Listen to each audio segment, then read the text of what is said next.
High বন্ধুরা, কেমন আছো? আশা করি ভালো আছো। আর আমিও তোমাদের ভালোবাসে অনেক অনেক ভালো আছি। আর কালকে আমার মায়ের বিবাহবার্ষিকী ছিল।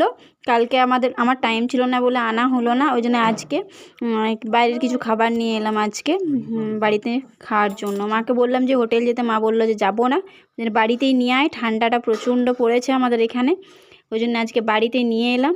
আর আজকে মেনু চার্ট দেখো আমাদের মায়ের বিবাহবার্ষিকীর জন্য।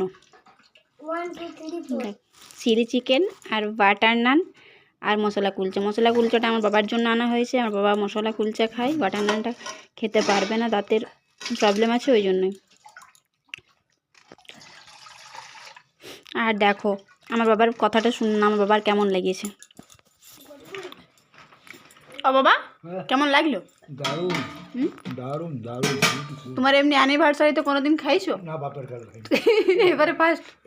খুব শুনেছি রাজা হাসছে। আমার কেমন লাগছে? দারুণ দারুণ, খুশি? খুব খুশি।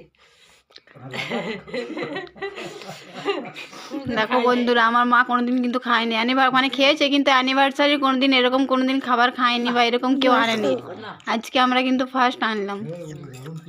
বলো মা হোটেলে গেল না আজকে, ওই জন্য ঠান্ডা ঠান্ডা, আর বাবা তো হোটেল যায় না, ওই জন্যই বাড়িতে নিয়ে এসে পর খাওয়া হলো। এখন আমাদের একটা বেশ বাকি আছে খাইতে। এখন একটা গেস্ট বাকি আছে। ঠিক আছে, চলো বন্ধুরা, গুড নাইট, বাই বাই।